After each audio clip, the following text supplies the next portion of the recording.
more things change, the more they remain the same in the Congress. You've chosen, it appears, the unofficial official candidate, an octogenarian, at a time when the Congress is talking about giving a facelift. How will Mr. Kharge give a facelift to your party? Rajdeep, I would like to say with great respect, I have actually three takeaways, which I'll not say first. I'll answer your question first. Does that question not encapsulate an anti-democratic spirit? Can you and I decide that only people below a certain age or above a certain age can stand? I mean, this is the entire meaning of a democratic process. There was a very great likelihood of Mr. Gehlot standing, who was not that young. Mr. Tharoor is much younger. Mr. Digvijay Singh's name was in the hat. And finally, for a variety of reasons, Mr. Kharge is standing. Now, that is the way you take it as it comes.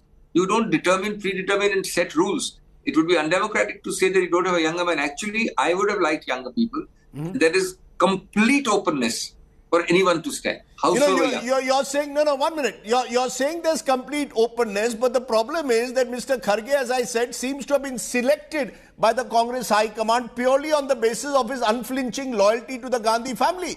The High Command tells us they're going to stay neutral, the Gandhis will not get involved, and yet at the last moment, Mr. Kharge is handpicked almost as a selected candidate.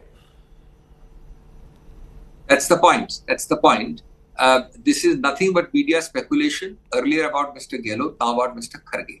Let me just start by saying very briefly and quickly, the important takeaway which is being missed is there is actually admittedly, undeniably a free, fair, open, transparent election. 1, 2, no Gandhi is standing. No Gandhi has been in a government for 30 years, but no Gandhi is standing for the party elections, though there is overwhelming support and demand for it. And thirdly, somewhat unpleasant events which should have been avoidable in Rajasthan are behind us. Now, having said that, how does one answer the question that you will not be in government for 30 years, you are not now going to be in the party also, but you are always going to say that no, Gandhi is controlling?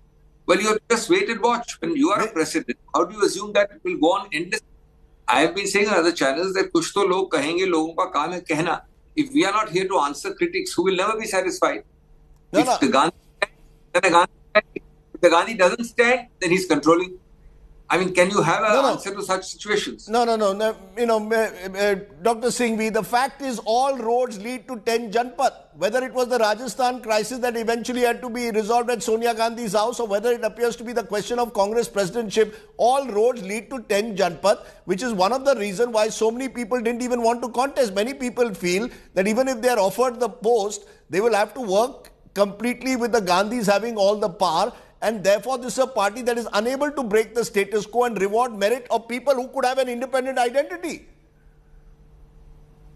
Rajdeep, is there a fair question? How many parties in India have had an election like this?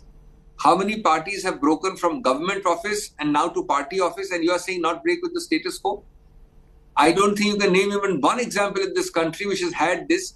And let me tell you, in a sense, Mr. Rahul Gandhi can be rightly accused of being anti-democratic also. Because he knows and you know and I know that today if he stood for elections, he would win overwhelmingly. So in that sense, he has negated the overwhelming demand of the Congress for him to stand. Is that not breaking? Dr. Singhvi, the charge is Rahul Gandhi today wants power without responsibility, and whoever will be the Congress president will have all the accountability without power. Do you think that is so easy to say? People ignore the real remote controls of Nagpur and elsewhere and talk about this. Do you think that a person who has refused steadfastly to stand and is today distancing himself, and in fact the other Gandhis are also distancing, this charge continuing? I mean, no answer to a charge. This is, there is a election. Nobody is saying and nobody can say that any process of this election is unfair or vitiated or compromised. So you are saying that no, despite a free and fair election, he will be having this and that.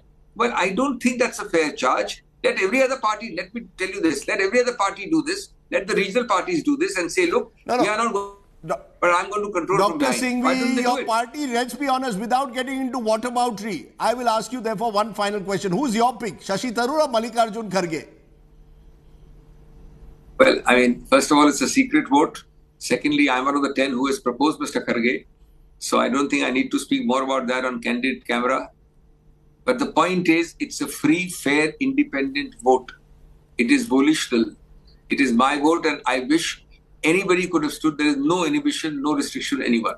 Let me ask you, would you stand one day for the Congress president? Maybe you'll stand one day, Dr. Singhvi. Who knows? With your good wishes, let us see. With my good wishes. That was Dr. Singhvi. Let's go.